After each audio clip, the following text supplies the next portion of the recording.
you doing? Greetings, everyone. Pete Pardo here from Sea of Tranquility. Welcome to another episode of the UK Connection. The Bray dog is up to no good, I tell you. He's changing colors, he's making faces, all that sort of stuff. He's trying to throw me and the random Scottish guy off. But here we are once again. He's not liking that name anymore, Simon. I think we need to come up with a new nickname for Steven. Well, No, he likes being the director, but no, he does not like he's that. random Scottish guy. Or RSG. That's who he is. That's RSG, there you go. Yeah, or RSG and the Bray dog. That kind of has a good ring to it. okay. I'm Michael Schenker's brother now. Excellent. or Rusgood. All right, that microphone is freaking me out. It keeps changing colors every time I always like pulsating over there. Is it green? Is it purple? Is it blue? It's like it's The very last thing I want to Isn't see, it? I never want to see the Bray Dog pulsate. No, no, no. no, probably not. Probably not. Yeah. Microphone's wholly totally different other story. Anyway, we've got another fun AOR melodic rock show for you today. We've got, of course, a classic, more of an underground pick, and they did an AOR melodic rock album. Not quite so sure about that pick number three, if that falls into this category, but we'll get to that. But before we do, we've got a little bit of business to take care of. Who wants to talk about this particular one? Because, of course, we're still on our German beer hall here. So we've got this one and one more, and then we're done with this wonderful box that we received. Well, I know very little about it, but we've got a Kloster Andex. That's what we've got. We've got a Weiss beer. Yep. There you go. 5.5%. Geruch für Leiber ist Seele. Yeah, absolutely. I do like that. Weissbier Hell. That Indeed. is what it says. I don't know, Gebraut in der Kloster Brauerei Andex. Brewed in the Kloster Brewery in Andex. I'm making this rubbish up. I have no idea. Apologies to everybody. So there we go. This is what we've got. Really? Unfortunately, before we hit record, I had poured and the head was like, whoa! Now it actually looks like I know what I'm doing. It was like an ice cream float. It actually came above the rim. It was quite comical looking. I was like, oh, we got to save that for when we start recording. But yeah, it doesn't always work It's out. kind of there, but not It's a really nice color. It's kind of like this really. like orangish sort of thing. Yep, it is. Let's see.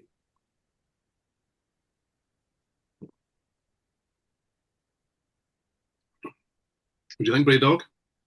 Well, I would strongly suggest that Andex is a place in Bayern, Germany. That's roughly all I can find out. So, um, oh, hmm, I've had a couple of sips previously, and I'm reserving judgment. I'm reserving judgment to see whether or not it's the cold frost of the beers that have been sent to us. I don't know yet, so I'll let you know at the end. Cold Although frost. it's You're, possible that the smoky beer from the other week may well be the cold, you're making the cold, hybrids out of the band and the album. This is this is Cold stuff. Lake. I know. Celtic. I don't know. I just. Can Well, you can you tell what I'm saying? By the way, just checking. Excellent stuff. I've got the closed captions on. I'm sorted. Okay, fantastic. I was thinking about That's a thinking nice about doing. well-hidden glass. I like that. Isn't it? This was a present from one of my daughters. Look at that. Fabulous. I was thinking about doing the episode in the style of Celia Johnson from Brief Encounter. Hello, how are you? Are you having a nice time? Yes, please do that for the entire episode. That would be fantastic. That would be so not annoying, wouldn't it? Well, I think I might be the odd one out because I like a Weiss beer. This is fab. Lots of flavour, wheaty, depth. I will say I'm not a big fan of this style of beer. That's not bad though. Mm. It's very, what's that prevailing flavor in Weiss beers? It's kind of like I would tell you, but for some reason it's all in German. yeah, I'm just in general though, like Weiss beers have that flavor. It's Yeah, kind they of like do. It's whatever the hops are and various things like that. I mean, we do this every 2 weeks. I don't pretend to be an expert in any shape or form, truth be told. But yeah, it's quite bitter. I'm I the, really like it. yeah, it's pretty, for this style of beer, this is pretty good. Um There is a kind of citrus note in there at the end as well. Yeah, but it's some other kind of spice that I always ask about, and I'm like, what is it that like gives it that kind of um ah banana and clove. That's what it is. To Okay, me, there's this like little underlying thing. So here it says that Weiss beer's flavor is characterized by a distinctive blend of fruity and spicy notes, primarily banana and clove, which are created by a special yeast used in brewing. Nutmeg, bready wheat. Yeah, I get that big time. It's I, very I get different. I get the clove. I don't get banana. No? Mm, I get a little of it. Clove, yes. I Yeah, I find mean, with these kind of beers, I can have one. now you've said it, I can taste it, but only because you've said See it. that? Only because you've said it. I mean, you could have told me it tasted of shoe leather, and I would go, "Yeah, do you know, you're not far." Yeah, because I had shoe leather a couple months ago and it tastes just like that, right?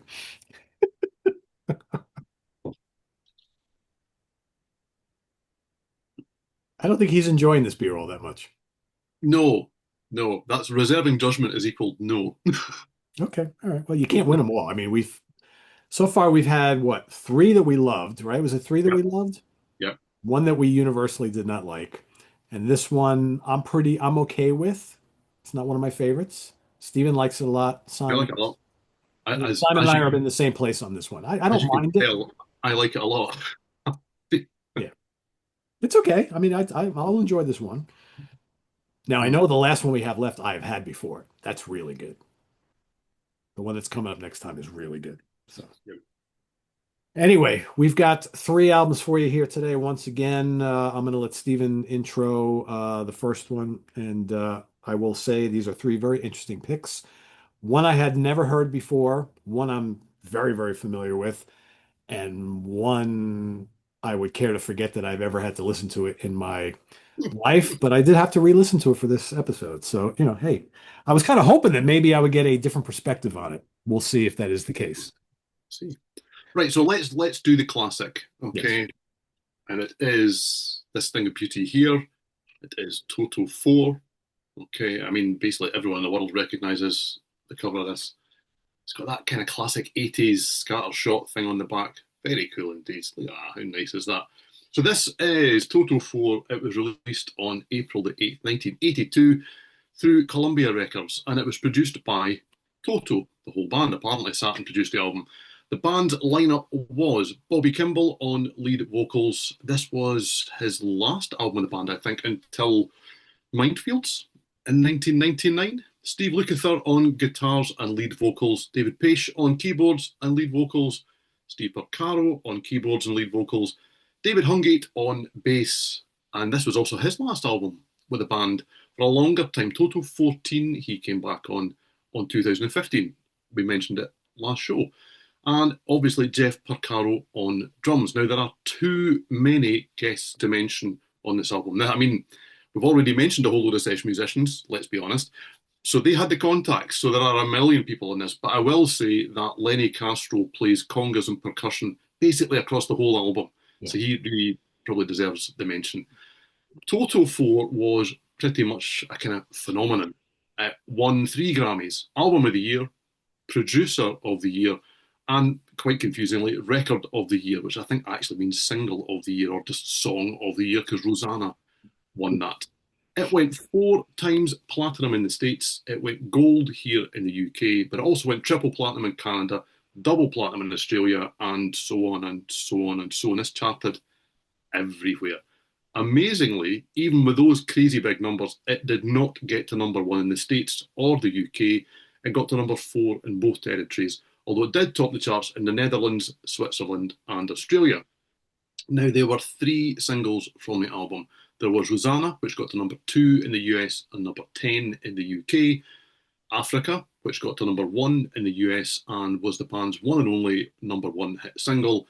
That got to number 3 here in the UK. And then, as to suffer all the fates of single number 3 from an album, Make Believe got to number 30 in the US and didn't chart here in the UK. So, yeah, this is Toto 4. What does the Bray Dog think of Toto 4?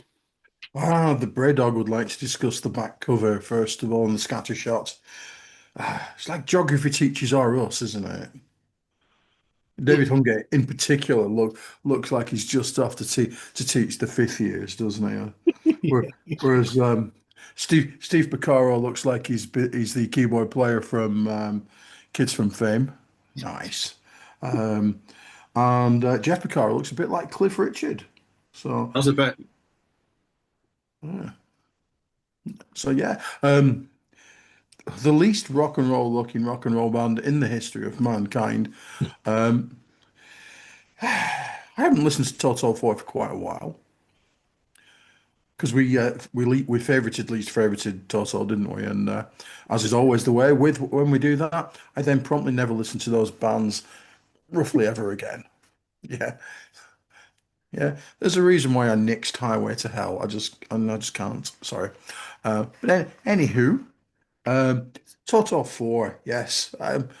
Well, this is one of the best records in the universe to play in the car. It sounds so great in the car. It really does. It fills the entire well, car is the word maybe I should be using at that point, you know.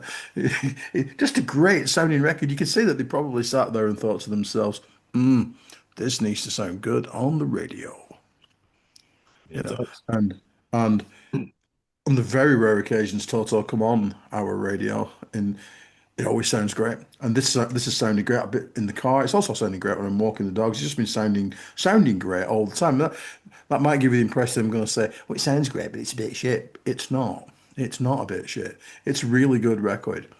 It's not my favorite. I'm fairly confident it's not their best. Because both of those are isolation, as we know. Ooh, controversial take. But yeah, hey, oh, Not at all. Not with me. It isn't. Pete's We up all, with the Bray Dog. Woof. There are some really great tunes, I didn't know that Make Believe was a single. I would never have chosen that as a single. I just but I Won't Hold You Back. He's just gorgeous, absolutely gorgeous. Lovers in the Night is really fantastic. Afraid of Love is great. It's just full of really good tunes. Other than Waiting for Love, which I could live without, to be honest. Because I think by that point you think, oh, Africa's coming next. Because I'm one of those people who don't get sick very often. Don't get sick of songs that are overplayed. Sometimes I do, sometimes I don't. But Africa's not one of them. I would agree. You know, and neither is Rosanna, which starts the album. Um, it kind of should go without saying that this is it's a great sounding record, and everything is absolutely perfect in the arrangements and and the playing. The drums are just, the percussion are just fantastic. Really, really good stuff. And sometimes I don't notice shit like that. Yeah. I certainly noticed the drums on the last one that we're going to talk about, but nonetheless, this is just so good. Um, you know, I don't know whether or not it was because we got the geography teacher look, and they were so kind of faceless, that in the general public kind of thing, certainly in the UK, kind of lumped in with your foreigners, your REO Speedwagons, your Stixies, Survivor. and you survivors, that's right, and kind of ridiculed and kind of almost forgotten. Corporate rock. Corporate rock, that's it. And yet, unless you're really stupid and you can't read or look at things, I'd be able to pick all those bands out of a lineup, and yet they were, the whole faceless thing is the thing that was always thrown at them, isn't it? Wasn't it? Sorry. Yeah. yep. Which I think shows a bit of snobbery and me. I don't know exactly what I mean by that, but yeah, me. They don't. Oh, they look like. They just look like normal people. Might even be a bit ugly, And I think, Steve Lukather is highly recognizable and always has been, I think, just to name one. But the yeah, Carroll brothers are, I mean, they have a very unique look. uh, David Page, I mean, it's, so it's they weren't in all the almost magazines. All it's right, whatever. almost as if may, mainstream media uh, just couldn't be asked. But it's a great record. It is a fantastic record. Of that, there's absolutely no. It's a cornerstone of the genre, and rightly so. I don't think it helps that when you go and watch some of the videos and things from the time, the videos kind of almost fall into the same feel and vibe as, and I quite like the Lionel Richie. There's You're a that fan. I am genuinely been to Yeah. see him a couple of times. He's fantastic live, but you do expect that kind of, and it does actually happen in one of the videos. Someone to go woo in the background. It's they've got that kind of vibe about them, and I suppose if you're going to turn the sound down on Toto and just look at them, I think the word is safe. They look safe. There's no danger about these guys. Do you know if you walk down the street and they were hanging outside the bar, you'd go, all right.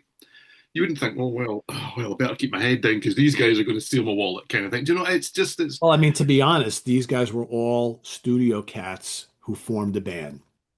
They were always going to be those anonymous studio guys, regardless. So it's almost like that was going to happen no matter what, because that's the world that they came from. I think if you take guys who were just used to showing up, playing what they were paid to play, and getting the hell out of there and moving to the next studio to do the next gig, that's that's the way you are. That's the kind of musician you are, right? These guys are not really. I mean, Luca, there's a different story, but the rest of them, they're not really rock stars. At least that's not the no, but image they portray. I actually see that as a positive because Oh, 100%. I it's totally not agree with really you. that says the Kiss fan.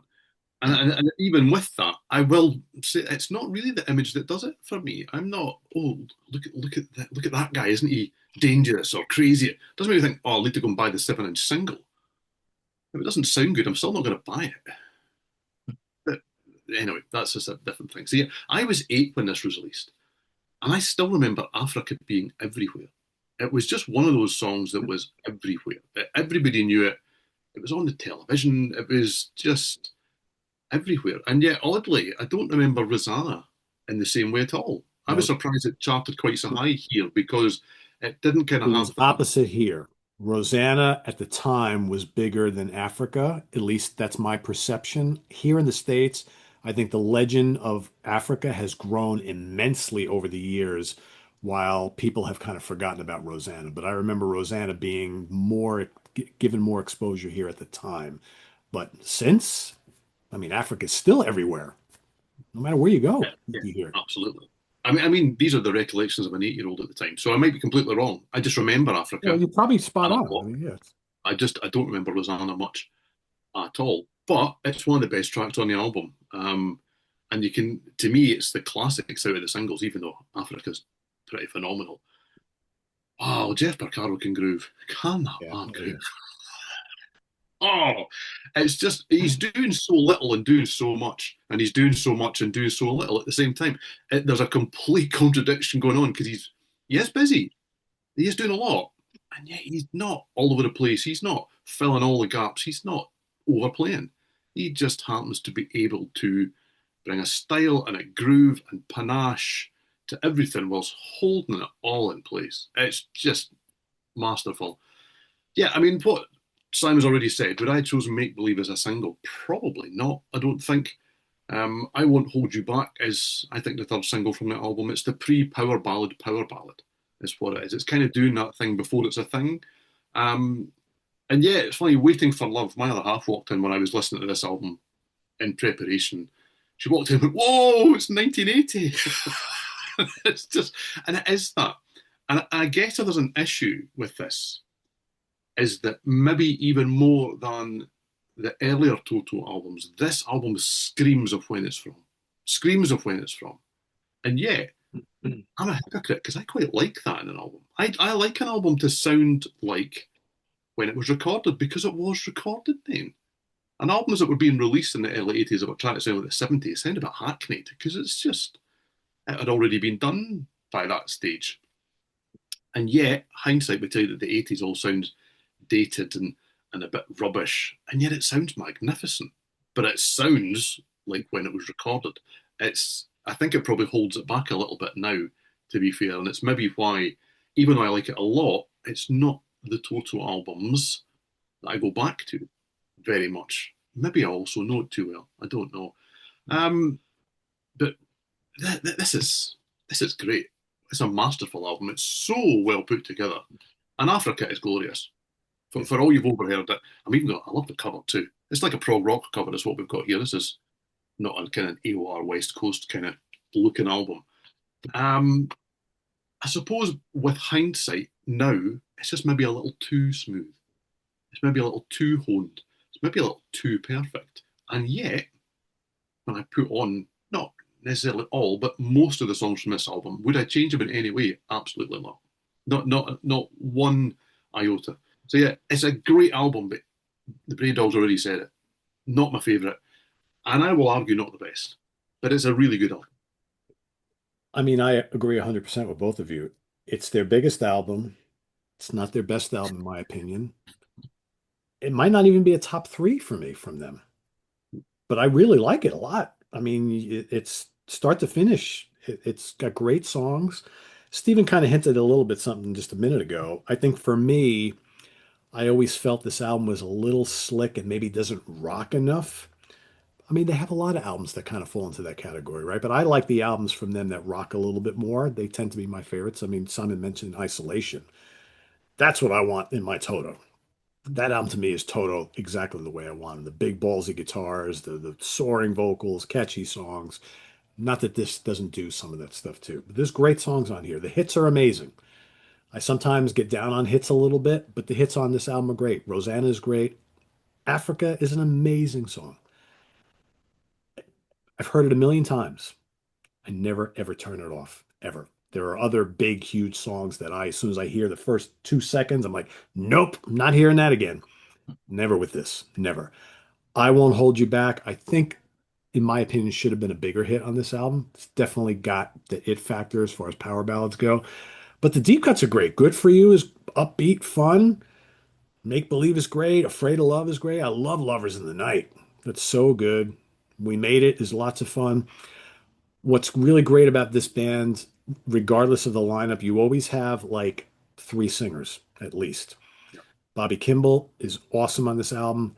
Lukather is one of the most underrated vocalists ever for a guy who's known as a guitar player. He's really good. David Paich is great. Jeff Porcaro is one of the great drummers of all time.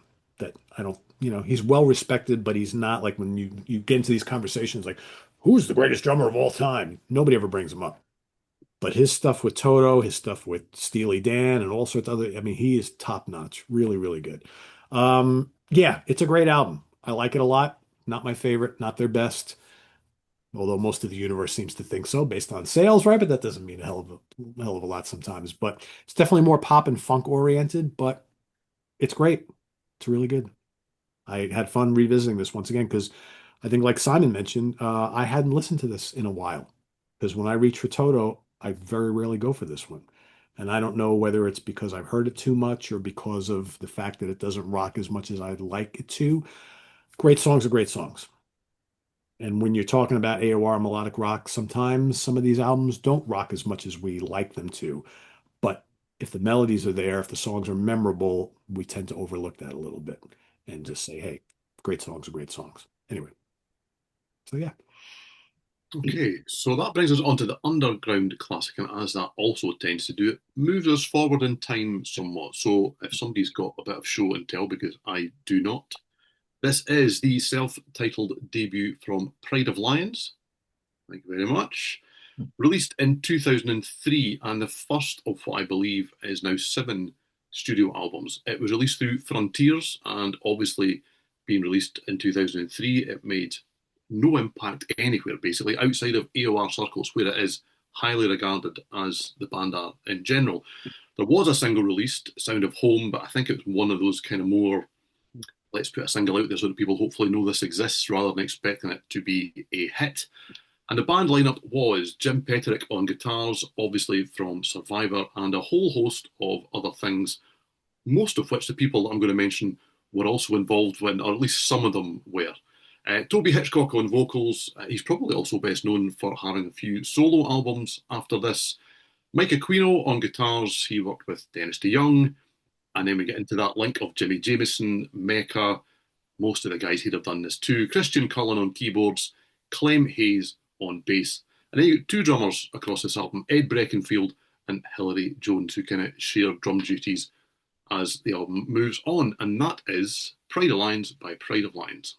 Simon, go on. What do you think? I like this record. Did I actually choose this as the Pride of Lions selection? Did I? Or did you just like foist it on me? I I don't did. think I I did don't definitely. I I didn't don't think foist. it's the best. I It's a good did. record. I like I it. I didn't like do it any very, very foisting. I know much. nothing about this band. I would strongly suggest that their best is Destiny Stone, but hey, there you go. And that the Roaring of Sirens has got the Roaring of Sirens of Dreams. Sorry, has got one of the worst covers of all time, but that's not important right now. Yes, this is really really good record. As he's got older, Jim Petrick, who knows what it is, um, appears to have become like the most positive man in the history of mankind. You know, this is all about the upbeat and energetic. Yes, this album's at least two songs too long, but it's really it's too long all the damn time. Yes. But when it's good, it's great. It's Criminal's fantastic.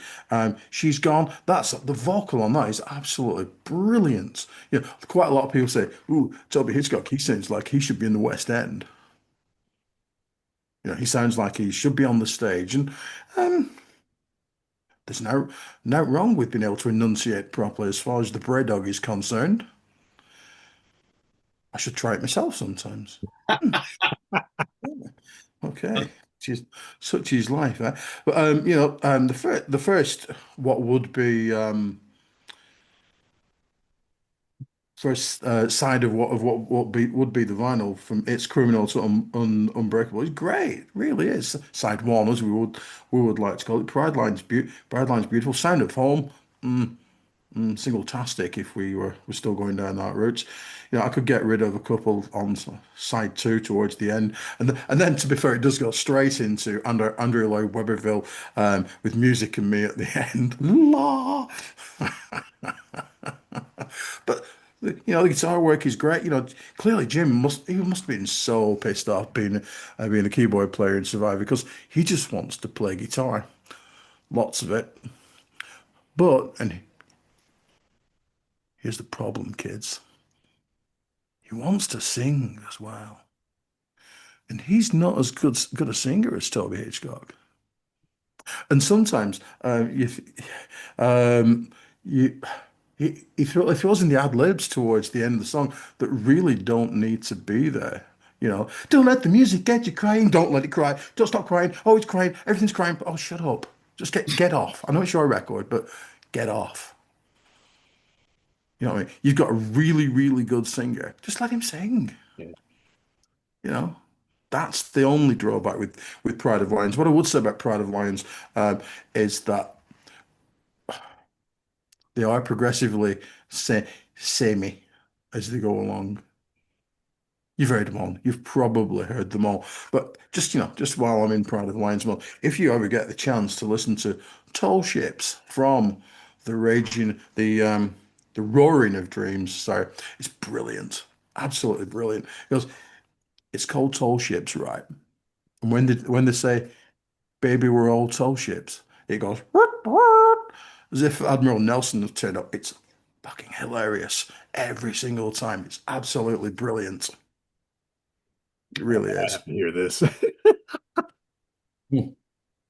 You know, you want to in our family, if say we're abroad or somewhere, or say in Liverpool and the tall ships are there, I will get in touch with my eldest who's in China, and I'll say, "Hey, show him the picture of the tall ship," and he will reply back with "What?" And it's really really just what the heck? What? Seriously, Jim, what are you doing? And he likes to do that shit. Does Jim? You know, one of his solo albums has got the with Danny Vaughan. It's got mention of bullets, and suddenly you get a. I like literal productions. He's trying to keep it I real really, movies. Yeah. absolutely, absolutely. But it's a really, really good record. I also recommend the second one, which has got The Courage to Love Somebody on, which is, I think, their best song. But anyway, yes. Brad Hyans. Mm, nice. Great. Well, apologies if I've said Peterick or Petrick wrong. It's whatever it is. Brendan definitely goes with Petterick, doesn't he? Brendan Snyder, definitely. I've It does. seen him do it. So I've heard Anyway, both. I don't know. I don't know what's the correct way. He's American, so he must know. we'll just call him Jimbo. That'll do. Okay. So yeah, I'm a big Survivor fan, and I haven't never heard Pride Alliance until now. I don't know if I've actually heard anything that kind of has been done outside of Survivor, other than stuff that came beforehand. I don't really know why. I kind of put that down to, with this end of things, a mental hang up that I've got.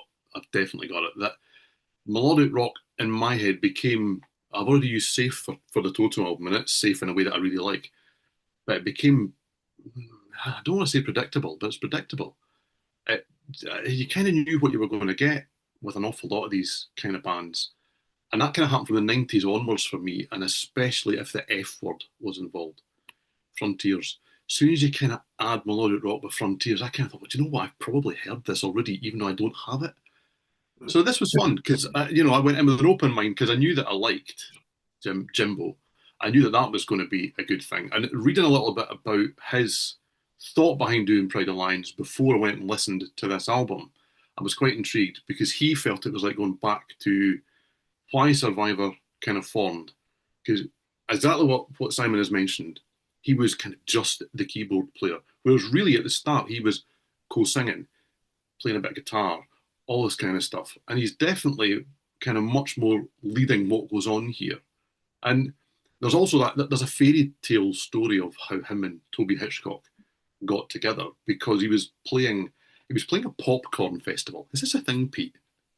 Do the bands play popcorn festivals in Valparaiso? I've never heard of that before. Okay, in Indiana. And there was this guy in the front row who was basically watching his every move. And at the end of the show, this guy found him, came up to him and said, "Oh, I really enjoyed watching it. I'm a singer too."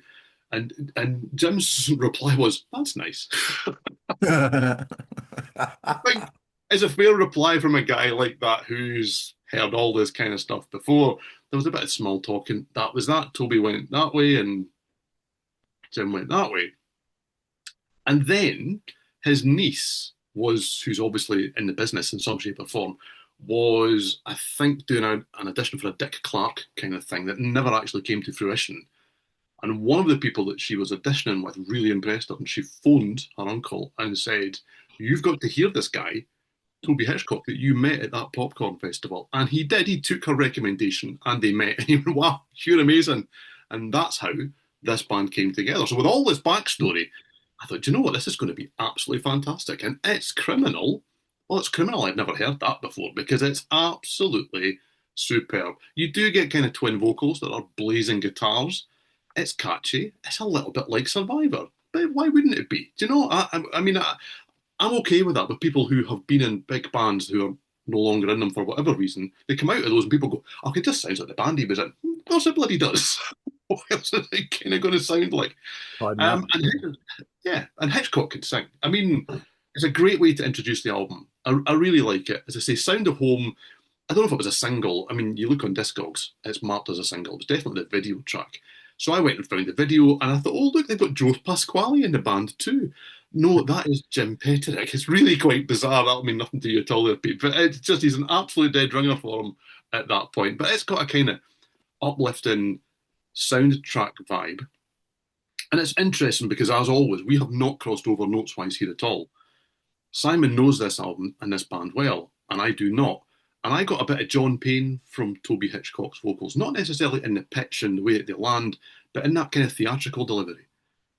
And anytime I mention John Payne, that's a good thing for me. I know a lot of people, same again, not so much fans of him because he's too stagey and it's all well pronounced. I think he's great, but there you go. Interestingly, I haven't discussed Toto IV. I think First Time Around could actually kind of fit on that album. It's West Coastish, it's jazzy, it's a bit AOR. It's not my favourite song, but they do it well. And there is some great guitar work on Love Is on the Rocks. In general, the standard stays really high throughout. And as same again, we have not crossed over notes. It does start to get a little samey, is exactly what I've written here. And even though it's not an overlong album, I could have done with it being more, to quote the Bray Dog, concise. I've genuinely said you could easily cut 2 songs of this album. There you go. And I must admit that by the end, and there are 2 singers here, and Jim Petrick's okay. He's good. I'm glad he's not this singer on the album, but he's good. He doesn't ruin it. And Toby Hitchcock's great. And yet, by the end of the album, I've got vocal fatigue. I've kind of had enough because Toby Hitchcock goes for it, and he always goes for it. There's no kind of going back down through the gears, and it just becomes a little bit much. But I enjoyed this, and I enjoyed it a lot. Enough to go, and it would appear check out the wrong albums because I just went and picked some other ones that I could find. So I listened to Lionheart, and I listened to Immortal.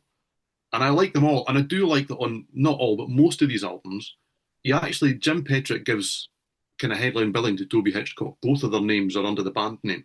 That's a kind of classy move, considering that he was a name and Toby Hitchcock was most definitely not. When this all came together, out of those three, I probably preferred Lionheart, I think.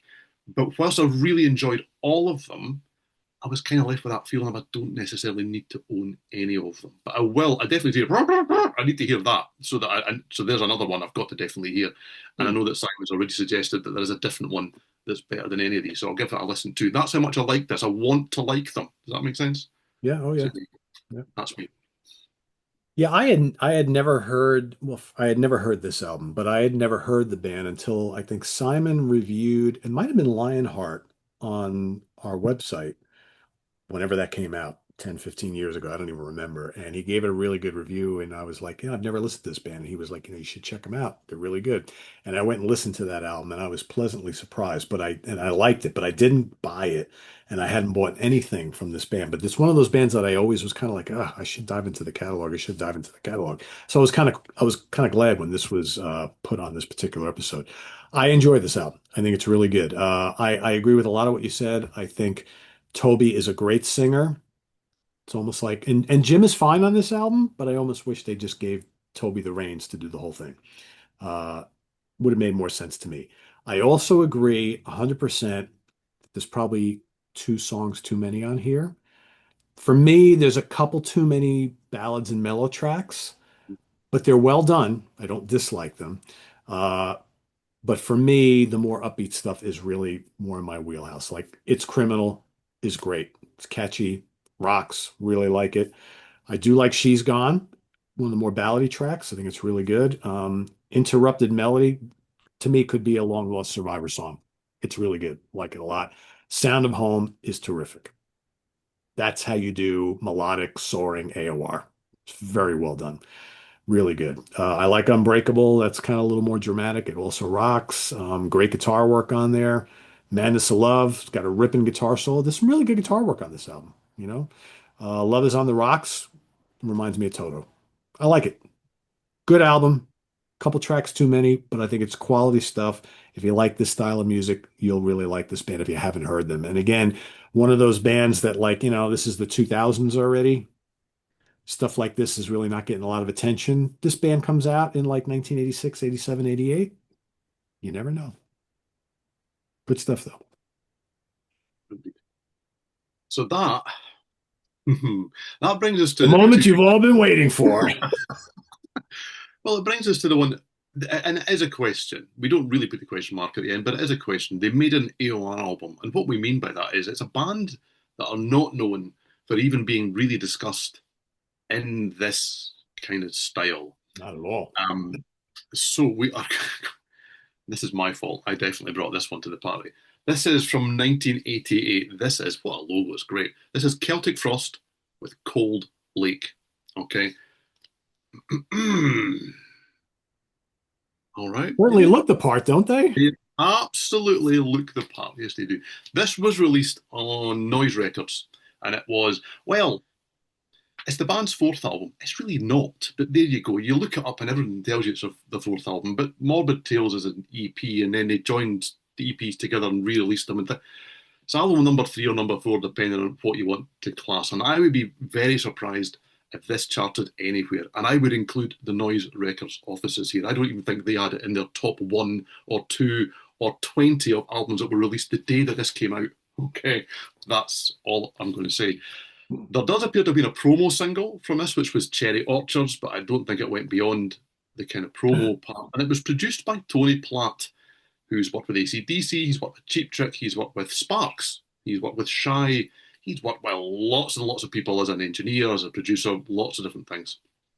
Now, the band lineup for this, and it's all very confused as to how it got here, but let's not get too deep into that, is Tom Gabriel Warrior on lead vocals and guitars, and he is the band's only ever present through their different periods and eras.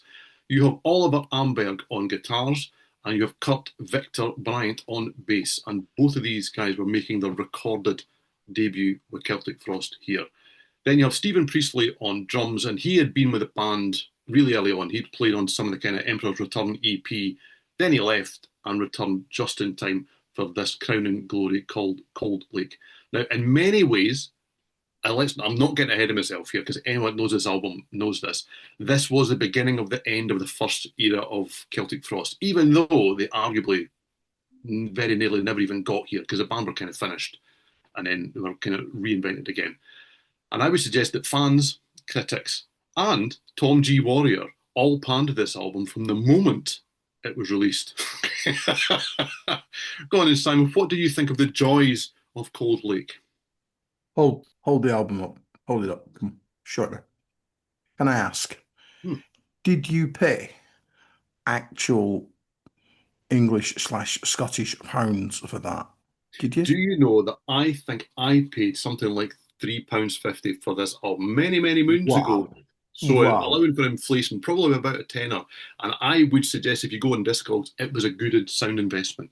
Right, because as you can see, I paid £4.29 for a Toto. And one of these albums is a good record. And what the really? Why did you make me do this? Why? Do you hate me that much? Why? I felt that you would get a lot from this experience. Right. Let me tell you what I got from this experience, shall we? I mean, I didn't realize that Dundee manager Stephen Priestley was playing drums. That's impressive. Anyhow. Presley. He's Presley. Oh, sorry. Such his life there. I tell you, the drummer here's got a better hairstyle than Stephen Presley. Go and look that. I'm going to get back to you on the hair any second now. I think Tony Platt's in the producer's chair, am I right? He kind of like did some of All Men Play on 10, Sign of the Hammer, didn't he? He did some of that. Now, I'm interested in some of the choices that they made here, like not to have a bass player, because I've listened to it and it's certainly not on the files. I think, did George send this to us? Did he send it to you? Right, yeah. George must have sat there and let's take the bass player out because he's just not there at all, And that tin of empty biscuits that they played the drums on, just dearie me. I know it's absolutely not AOR and melodic rock. I don't know what it is apart from not very good. The intro, is it Human or something like that? That's amongst the worst things I've ever heard. Was it industrial, rap, hip hop? Yeah. Oh, it's just terrible. Oh, yeah, you might like some of their other stuff, Simon. I don't know if it's like that, but anyway, just what I hate hate's a strong word, but yeah, I hate in intros and outros at the best of time. But that's just the worst I've ever, by a long way, the worst I've ever heard. It doesn't sound anything like the rest of the album. It's just no. What's the point of that? Seduce Me and Pretty Obsession or Dullsville. Cherry Orchard, that's interesting. We've seen the video for that. We've seen the clip. What the heck?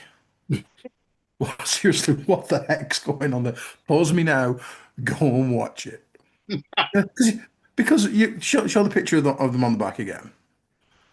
Now, can I just say, rather than me doing it during my part, I'm just going to say two words, okay? Midriff here. And I'm just going to leave that there, okay? Yeah. Let's get me to appear to be bald, okay, from the navel up. While you're doing that, I'm going to go grab one of their earlier albums so you can see what they used to look like before. I've made a point that it's on screen, a ginormous box set of the early stuff over here. It's fun enough. They didn't put this in it.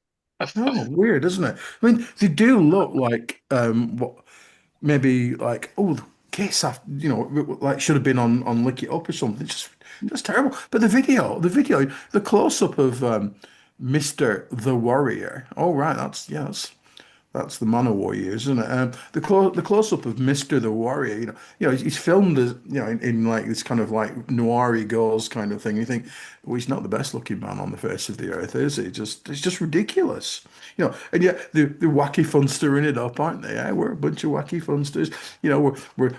We've gone down to Basel's Sunset Strip, and here we are. Oh God, it's bad, really, really bad. I quite like the opening riff to Juicy's Like Wine. That's nice. That's good. I like it. They really don't sound like they look on the back, do they? You read. Yeah, they look like they should be the Crew, or Poison or something like that. Yeah, they're more that kind of the bands that came after. It's like looking at Britney Fox, where it would appear to be about adding at least 3 foot worth of hair above. That seems to be the main goal here. Yeah, just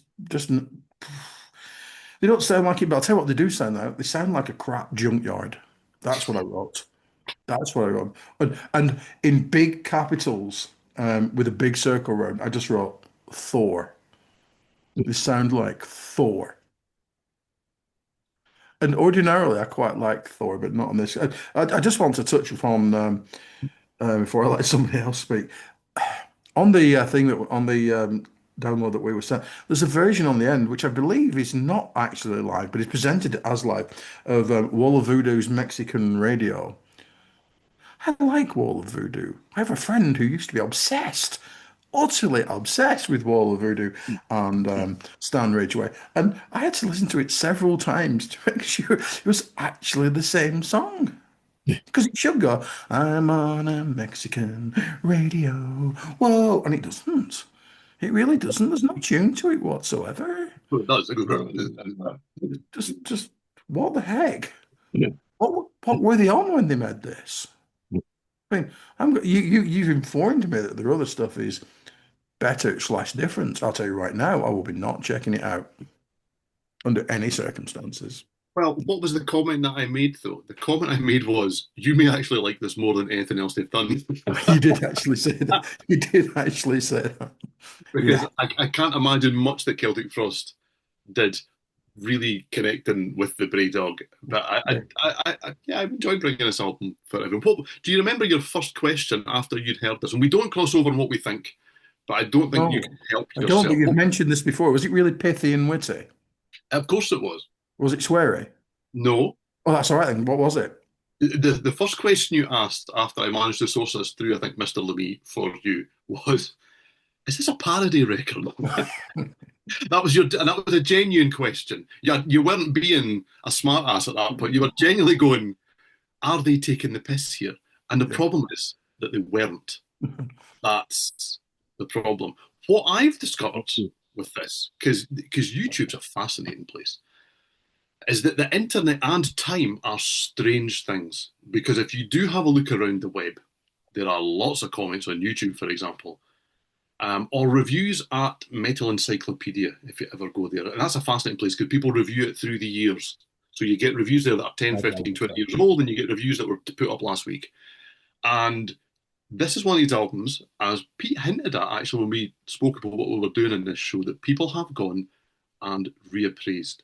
And it is bizarre to hear people go, yeah, if it didn't say Celtic Frost on the front and we weren't all laughing at it, people would say this sounds like Judas Priest or 90s Megadeth. Fuck. Pardon? Eh? I mean, what is going on here? I mean, if Judas Priest thought they were Hanai Rocks, maybe.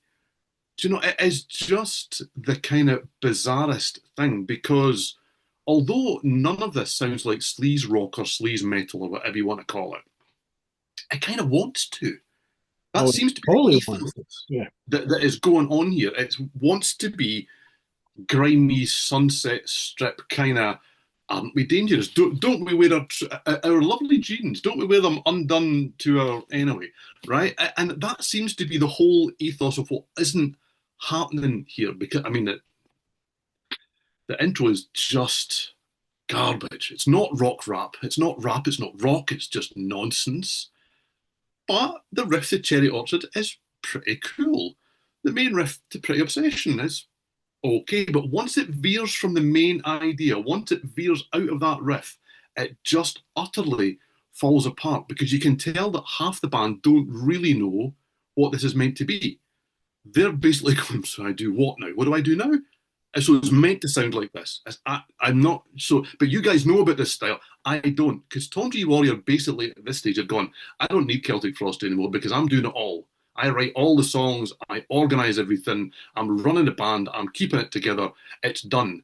Until other people who are on this album went, I can help. And they did. And this is what ends up when he doesn't take control and when other people write songs. Because Tom G. Warrior still thinks he's singing for Celtic Frost. Amberg thinks he's riffing in a goth band. It's a goth band that he's playing in. Then the solos are like avant-garde metal. And the drums, I mean, it sounds like it's just been lifted from a demo somewhere that nobody finished and it's been put on a cassette that was recorded in my bedroom. Do you know what? It's just a mess. And part of the problem was that Tom had always gone and said, why don't Celtic Frost get a big name producer? We want a big name producer. If you want us to go over the top and become a massive band, we need a name behind us. So they went and got him Tony Platt, who was a name at that point. And then Tom G. Warrior listened to this and thought, I don't really like this, but this guy must know what he's doing. And this is what I asked for. So I'm just going to nod, really. And I'm just going to say, do you know what? These guys have all been put in place because I make such a noise. So this must be what we're trying to do. Wow. Because Little Velvet, it sounds like a backstreet sleaze band. But a backstreet sleaze band that have been out on the town for like all night. It's recording at 3 o'clock in the morning. It is just an absolute mess. Yes, there are some good riffs on this because there will be some people, and fair play, who will come and say they don't understand it, they don't get it. This is a really interesting, different, and creative, dangerous album. But even if the vocals weren't as unsuited as they are for whatever the intention is, the songwriting's really bad. It's really bad, and it just doesn't work at all. Really, I mean, I can't remember the last time I listened to this. And yes, I will admit that sometimes you put one of these albums on and go, do you know what? Actually, that's better than I remember.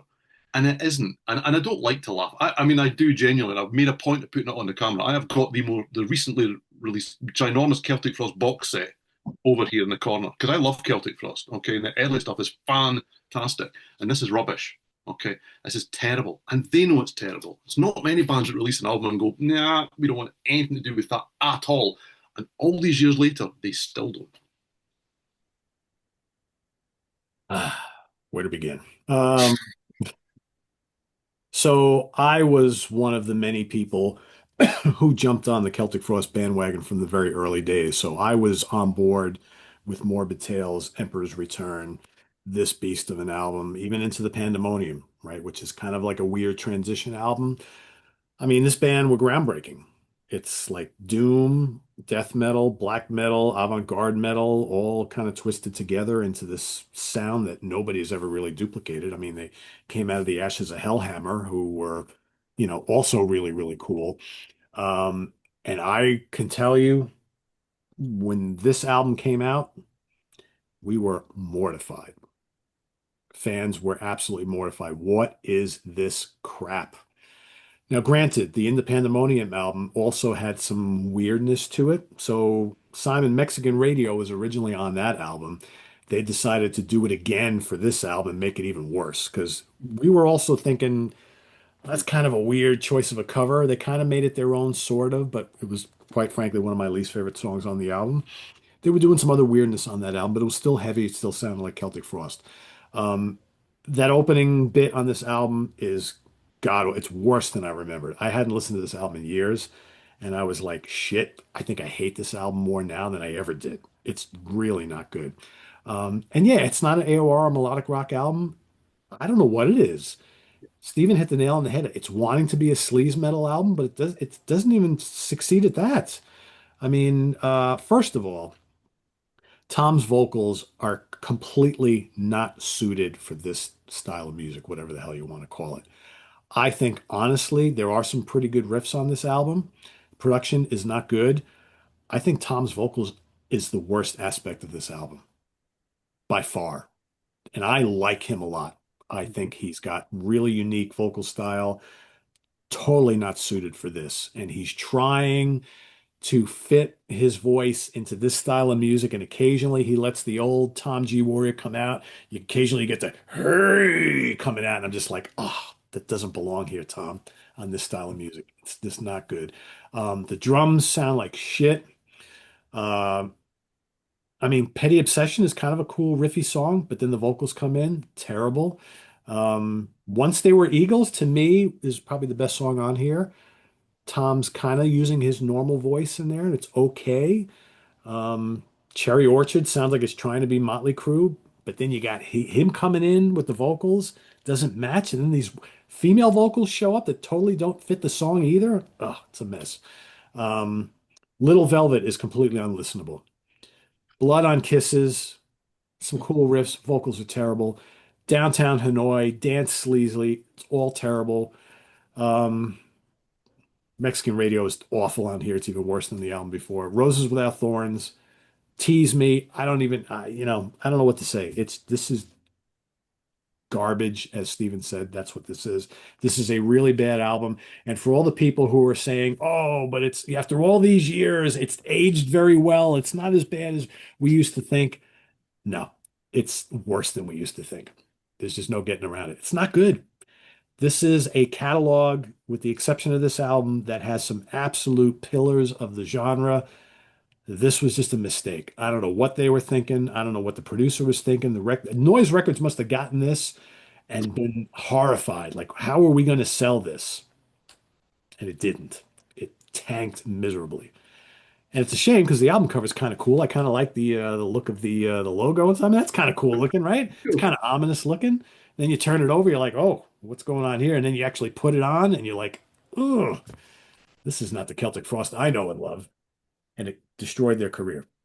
Absolutely destroyed their career. But yeah, as Steven mentioned, they were already a band that was imploding before this because right after the release of Into the Pandemonium, my good longtime friend Reid St. Mark, who was the drummer, he was already on the way out. Martin Eric Ain left, and all of a sudden Tom was like, all right, I got to put together a new version of the band. If they would have called it something else, if he would have maybe gotten a different singer, like someone who just could sing this style of music and he just wrote the songs and played guitar, maybe we wouldn't be shitting on it like we are today. But unfortunately, that didn't happen. So, yeah. No good. I'm hoping that I never ever have to listen to this album again. It's that bad. It's really bad. Really bad. And I love this band. Yeah, it's not bad. It really is. We are all in agreement here. So, well, the question always is at this stage. I think we've now. Which one are we going to burn in our next bonfire? Cold Lake is it? Yes, indeed. So let's end on an upbeat, positive note, because we like to talk nice things about music most of the time. So, Braydog, if you can keep one of these albums, which one are you going to keep? Okay. Pete, if you can keep one, where are you going? Yep, Toto for me. Yep. Okay. I'm going to be different. Well, I'm going to cheat completely because I'm going to actually say that I think that if I could keep this but cobble together the best tracks from this and across their catalogue, not having heard it all, I think there's a great album in there. So I'm going to keep the Pride Alliance album in the hope that I can then get the rest to make a best of because they're good enough that I want to hear more. And I probably never need to hear Toto IV again, even though I love it when I do. I totally get that. I mean, that's a good point. Okay. As we all do this. So next time, we are going off on a completely different tangent. We are going to do our 5 favourite instrumental albums that are not connected to a soundtrack in any shape or form. So not something that was spawned out of a film or a TV series or anything like that. 5 favourite non-soundtrack instrumental albums. All over the place. We could be any genre, any style. Pete has narrowed his list down to at least 462, I think. Well, because I'm trying to figure out, do I discount like jazz albums or fusion albums? Because there's like a million great ones. There's all the great instrumental guitar shred albums. I mean, the choices are endless. So yeah, I haven't finished my list. I'm trying to think what I've mentioned in detail somewhere on the channel before, maybe not Tuesday. But that's just me. Don't know. I don't honestly, I don't even know where to go. And we're recording this in a week, and I'm like, well, because you bring up a good point. Like, do I want to choose shit that I've talked about a million times already, or do I want to pick three that I love, may not be my absolute, or five, sorry, my five absolute favorites, but I love them and I never talk about them. And I think for me, I want to kind of touch on all genres here. So I think like I want to pick an amazing instrumental jazz album. I want to pick a prog album. I want to pick like a rock guitar album. Maybe I want to pick some crazy instrumental extreme album or like psychedelic stoner rock album that's all instrumental. I mean, there's so many choices here. There's so much. It's almost like it's an impossible task. It really is. Because if I were to just choose my five favorites of all time, it'll be things that people have already heard me talk about so many times. But so I'm trying to figure out which direction I want to go. I think one of the things that is interesting, at least to the three of us, when we come to do topics like this, is it highlights the difference in the collections that sit behind us or upstairs in Simon's house or whatever it may be. Because I think that for some of us, this is not quite the mammoth task that you're having, Pete. Yeah, it's it's been looming for me, and I'm like, all right, here we are. Now I have a week to finalize this, and I'm just kind of like, and ultimately it won't be that difficult because when I actually just sit down and say, okay, let's just start putting together a little list. I know what I've talked about ad nauseum here. Like, so spoiler alert, everybody, I'm not going to pick Jeff Beck Blow by Blow because that would be on my list. It's one of my favorite instrumental albums of all time. But you know what? I've talked about it a million times. Everybody knows I love it. I'm not going to pick it. Just not going to. Um, so it's like when I get past this whole, I have to pick the drop dead classics that I love above all, get over the stress of like, all right, I'm not picking those. Then I'm like, well, I have all these other great ones to choose from. So it really doesn't matter, right? So yeah, Correct. It'll be good fun no matter what we come with. yeah. I'm really interested to see what he chooses. Because I know he's not a massive fan of instrumental albums, so I'm really interested to see what he comes up with. Well, They're going to be really special. They're going to be really special records, I it think. was the Bray dog that suggested this topic, so I'm Right. intrigued. I'm pleasantly surprised by that. There you go. So we shall see. He always has some surprises up his sleeve. I always wear t-shirts.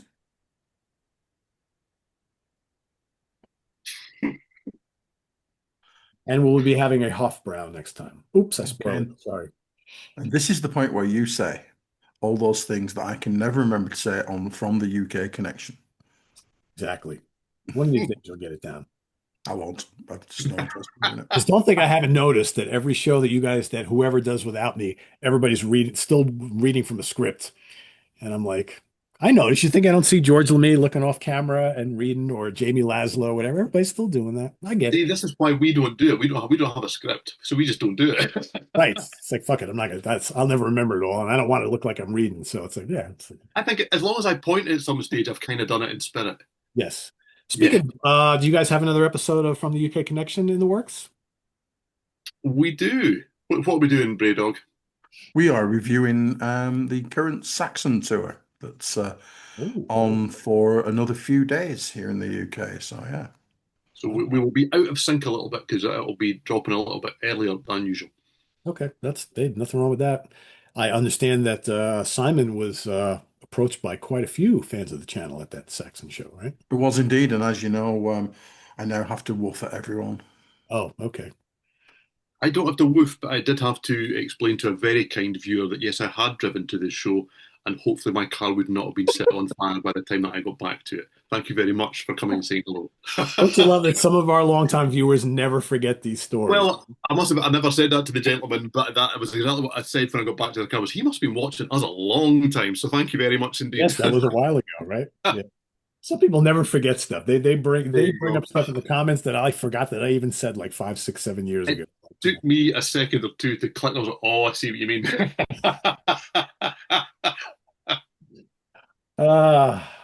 Oh, and I didn't even tell you guys. Now that we're just kind of shooting the shit here and just expanding this to epic proportion episode, I will be seeing. Well, when this airs, I would have seen them already. last night. I am going to see a Bee Gees tribute band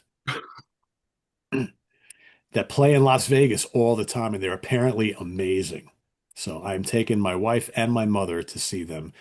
It was last night, everybody, so I'll tell you about it later on. Yeah, it's coming up well, when we record this, it's coming up in 2 days. But yeah, so it's I bet you that'll be fabulous, to be fair. I'm really looking forward to it. I'm really looking forward to it. And they play all eras too. Cool. Not just the disco funk era. They do like the early stuff, the 60s stuff and everything like that. So I'm like, ooh, this is gonna be good. When are you guys recording this show? Because I'm looking forward to what is going to be, I think, some very different choices. I don't know. We haven't set a date yet, but yeah, it's December, after my holiday. yeah, whenever you're ready. So I'll be ready to go fairly soon. So I've been listening to this stuff nonstop. I will say, because up until like the last couple of months, I've only ever been familiar with their big disco albums.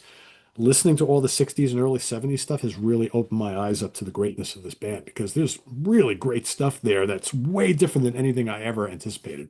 This kind of like Beatles, Moody Blues, kind of orchestral, symphonic pop stuff. It's like brilliant, really good. I was pleasantly surprised. I'm like, wow, it's not just all jive talking, right? It's like nothing wrong with that because I like that stuff. But I can almost sense the Bray Dog sharpening something to pop that bubble.